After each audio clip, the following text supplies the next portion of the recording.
আসসালামু আলাইকুম। Hello viewers, কেমন আছেন আপনারা? আশা করি প্রত্যেকে ভালো আছেন।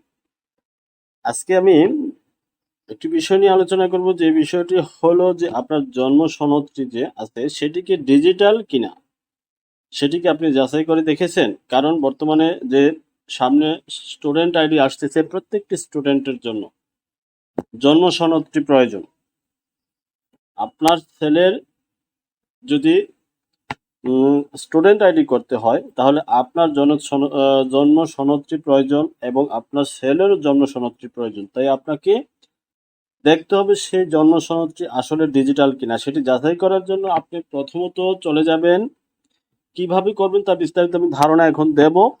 দেখেন, আপনার যে জন্ম সনদটি আছে সেই জন্ম সনদ জন্ম নিবন্ধনের একটি নম্বর আছে, সেই নম্বরটি ব্যবহার করবেন এবং জন্ম তারিখটি ব্যবহার করবেন। তাই আমি এখন চলে যাচ্ছি, গুগলে চলে যাচ্ছি। গুগলে গিয়ে আমরা প্রথমে সার্চ দেব BDRIS, BDRIS লিখে সার্চ দেব।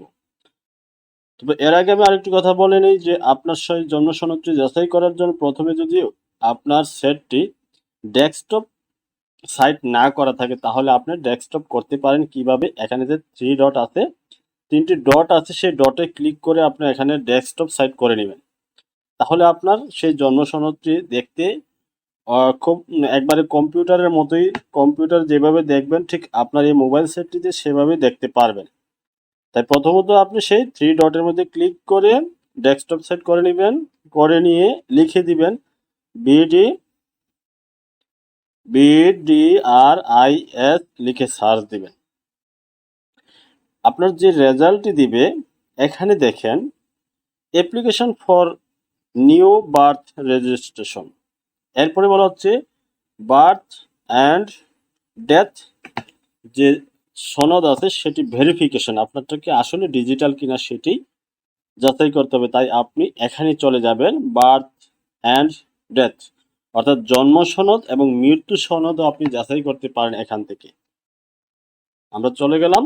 এই যে এখন প্রথমে আমাদের দেখেন যে এখানে কিন্তু বার্থ রেজিস্ট্রেশন নম্বর ব্যবহার করতে বলছে, এটা কিন্তু আমার জন্ম সনদটা যাচাই করি। আর আপনার কারোর যদি, আপনার পরিবারের বা আপনার কারো যদি মৃত্যু সনদ যাচাই করতে চান, তাহলে এখানে click here to verify death record. কারণ বর্তমানে কিন্তু জন্ম সনদ এবং মৃত্যু সনদ দুটিই প্রয়োজন হয়। এখন প্রথমে দেখেন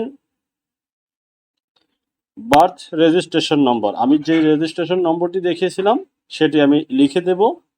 দেখেন 2012 এরপরে 553 লিখেছি। এখন ডেট অফ বার্থ, সেখানে দেখেন ইয়ার, মান্থ অ্যান্ড ডেট, প্রথমে বৎসর দিবেন। সেই জন্ম সনদের মধ্যে যে লেখা আছে জন্ম তারিখ লেখা আছে, দেখেন জন্ম সনদ জন্ম তারিখটি এখানে বসিয়ে দিবেন। প্রথমে আপনারা বসাবেন তার জন্মের সাল, যেমন 2012 সাল আমি আমার একটি জন্ম সনদ থেকে যাচাই করতেছি।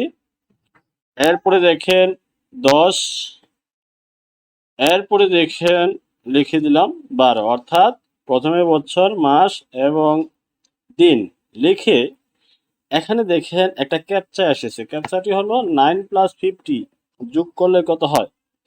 59 লিখে দিয়ে আপনি সার্চ দেন।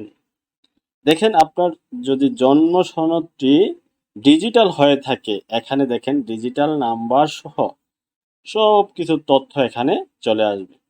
তাই আপনার সেই জন্ম সনদটি অবশ্যই যাচাই করে নিতে পারেন সেটি আসলে কি ডিজিটাল কিনা। সেটা করার জন্য আপনি আপনার অ্যান্ড্রয়েড সেট দিয়ে সহজে করতে পারেন। দরকার নেই আপনার কোনো কম্পিউটার দোকানে যাওয়ার। আপনি ঘরে বসে আপনার হাতের সেটটি দিয়ে যাচাই করে নিতে পারেন। আজকের ভিডিও আমি এখানে রেখে দিলাম। পরবর্তী ভিডিওতে আমি দেখাবো আপনাদেরকে যে জন্ম সনদ যদি ডিজিটাল না হয়ে থাকে সেটি কিভাবে ডিজিটাল তৈরি করতে পারেন, সেই বিষয়ে আমি পরবর্তী ভিডিও দেব। অবশ্যই সেই পর্যন্ত অপেক্ষা। আজকে এই পর্যন্ত ভিডিও রেখে দিলাম। আল্লাহ হাফেজ।